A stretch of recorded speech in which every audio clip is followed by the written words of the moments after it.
go to automation, create workflow, start from scratch. Then, pangalanan lang natin yung workflow as sales workflow. So, mag-add na tayo ng trigger, which is form submitted. So, pag nag-submit ng form, make sure lang na napili natin kung anong exact form yon, which is yung ginawa natin na new lead form. And then, save.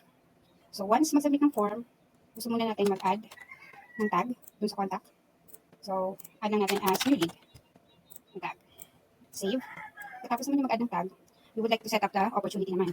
So, ang action natin ay create opportunity. So, I think this one's new. Create opportunity, create new lead. So, sa pipeline, make sure na yung pipeline. And then, other fields, so, pipeline stage. We want the new lead to be under the new lead stage. Save. And pag na-create na yung opportunity, dito na tayo mag-if else condition. So, if else. So, if answer is yes, hanapin natin yung custom fields, which is, are you ready to book your appointment? So, pag yung sagot niya ay, yes, I'm ready. So, meaning, yes, ang sagot niya.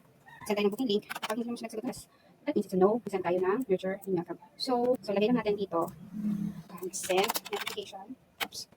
Notifications. So, send internal notification. And gusto ko lang ay notification. Let's say, contact name. Yung full name ng contact is ready to book. And then, just a message of your new lead is ready to book. So, redirect. Gusto ko siyang ma-redirect sa opportunity. Pag click yung notification and then user type, yan, enter user lang, which is save action.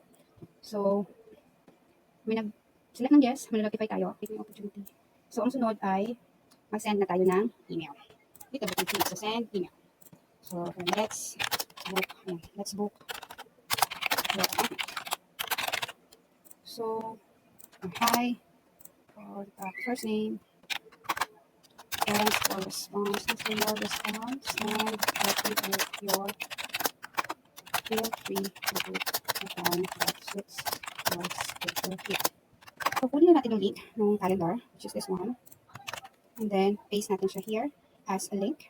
So, add link, URL, action is. So, natin, huwag na siya mag-open ng another window, save. And, next is, kapag nag-know naman siya, so, at the same time, gusto rin natin ma-notify ng team. So, copy ko lang yun. And, so, contact name has been added to your lead nurture stage. So, your new lead has been added. To the lead nurture stage. So, mag-send naman tayo ng lead nurture email campaign. Pero before that, gusto natin na ma-move then yung opportunity. Doon tayo ng opportunity. So, dito, update opportunity and pipeline is the test pipeline. Stage natin siya mapunta from new lead to ready to book. Ayan. So, opportunity. So, move to ready to book stage. And then, copy natin siya dito sa kabila. So, move naman to lead nurture stage. Lead nurture stage. So, copy lang natin yung stage, which is lead nurture. And, ayan. Meron na tayong workflow. Kulang na lang ng email template. So, pag nag-know siya, mag-send tayo ng email. Send. Sasabihin natin sa email. Send.